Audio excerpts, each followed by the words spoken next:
Welcome, my guest, Payan. Welcome to the Armstrong Williams Show. Thank you. And tell us, and you were the Speaker of the House. Yes, I was the Speaker of the House. In India. Man. One of the largest states in India, Andhra Pradesh. And that is Manohar Nadenia? Nadendla. Nadendla. You know, I do find it fascinating when the intersection between politics, entertainment, and business. You guys are here on a trade mission. Yeah. India is one of the largest economies in the world, but it also has a lot of poverty. And obviously, for you, Payan, seeing this poverty for so long, you wanted to do something, and you've probably figured out that the best vehicle is through entrepreneurship and through trade missions. And somehow you guys came up with this idea to engage in a partnership with one of the largest minority business suppliers here in the United States. And I think it's just fantastic. Tell our audience about why you're in the United States. I mean, you're a megastar, and obviously you're giving your credibility and your brand to the significance of this project. Why is this project so important? Before saying about that, the reason why what made me to come into politics is after making money, because right from day one. You can look at me. Okay, right from day one, it was not about making money for me.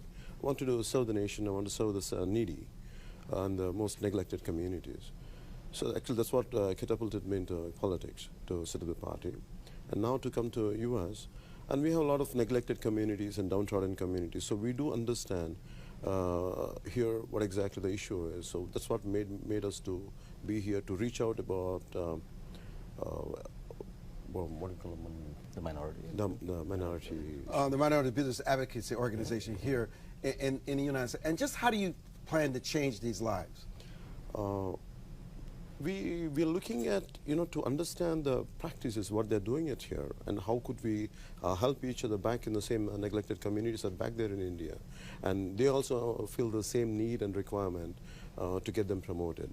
So how do we, to take the practices here, the good practices here, and to take back to India. That's what the main intention is. What's your role in all this?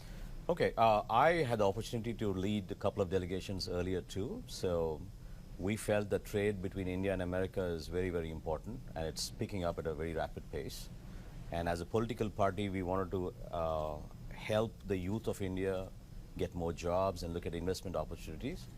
So coming to Washington, meeting all the senators and people in the government, especially the Minority Business Development Association, we thought we can pick the best practices and take them back and see how we can encourage people to set up their own businesses instead of looking just for jobs. We want them to be the job creators. So that was the concept in which we set up on this journey. Do you have the infrastructure in place in India to make this work? Listen, the United States is very entrepreneur friendly.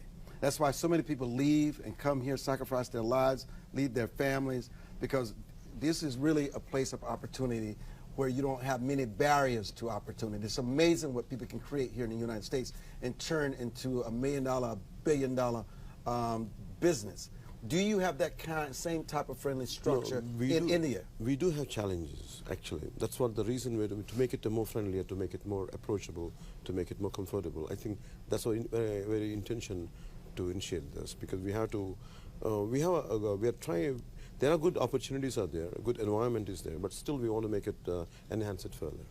India has moved forward, actually. There used to be a lot of regulatory mechanisms earlier. They made it more democratic, more transparent, so giving a chance for every citizen to get into that and take his dream forward. So we do have opportunities which are there.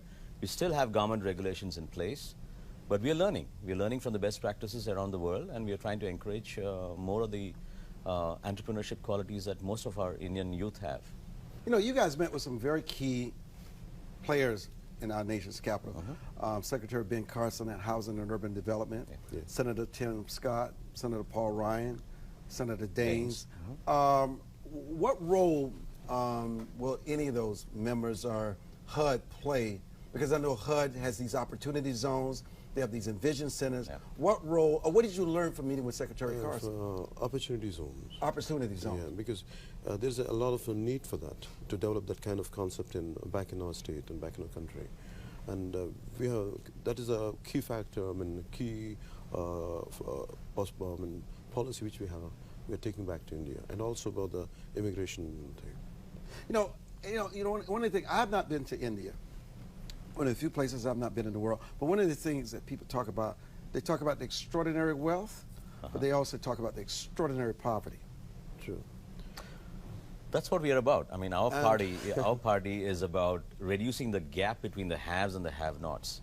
You know, we've seen that the struggle is so high that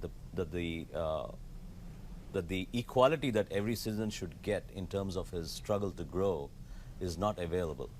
And we're trying to reduce that to make it more transparent and more available for everyone to share the resources. Are these entrepreneurs already in the making?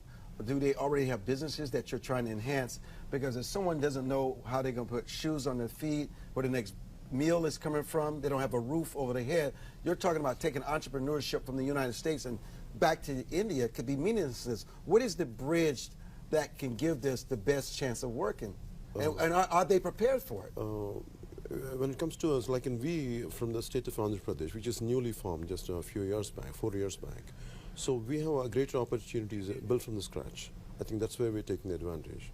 And what is scratch? The infrastructure, the fact that the administration So how is long new. would it take for the infrastructure to get up to the speed where this can actually work? How many years are we away? It's more, I mean, more in policy making. I mean, the state was already existing, but it was divided 4 years ago. I get that, but how far away before you can have meaningful?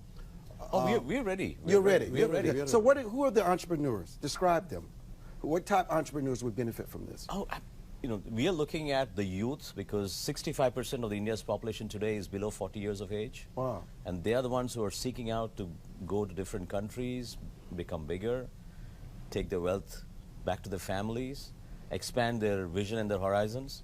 So most of the immigrants coming to America are from our state. And they're all from the information technology world, doctors, engineers. They're all highly qualified people. So technically they're very sound, they're very qualified, and we need to help and promote them. So we are trying to provide a platform where there is skill building and also hand holding. The purpose of the trade mission is to take the best practices and make sure that they are taken back to India and make them understand that these possibilities or ideas are available in America, and they can also come back. And investment can come in both ways. Why is it that India is so successful at producing people in the areas of STEM?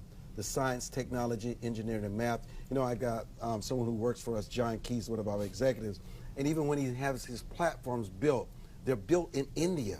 And it's all this FaceTime. And I asked myself, why don't you use Americans to do this? And everyone says India does it the best. What makes India so special in this specialized area? It is about the culture itself is such. We have oral traditions. It's called Vedas. I think that enhanced a lot of. It is there in the DNA. Certain row classes are there who are very good in mathematics, and I think that's what made them to excel in all this kind of technology. So have you given up on the movies and entertainment? Is this what you're going to do full time? Yes, I do. I did. That's what I'm doing right now. And after doing films, you know, what you say good things in social transformation in films and doing it in real life are two different things. Right. And in 2.5 hours, you create a story, you create a problem, you create a solution. But in real life, even if you work for 2 decades also, still you won't get a good solution. But nevertheless, I prefer to do it in real life than in cinema. Power star. That's what you are, power star, Power Kelly. You know what? Let me tell you, we really appreciate what you're doing. Anytime you can lift people out of poverty and introduce them to entrepreneurship, where they can control their own destinies, help their families, become great citizens and contributors to your state overall. That is a wonderful thing. And I'm glad you're setting an example for other actors and entertainers to make this kind of transaction where you have a bigger impact than the impact you had as an actor. I want to thank you both for joining us, and we wish you well. Thank you, Mr. Armstrong. Thank you very It's our much. pleasure. Thank you for the opportunity. We'll be back.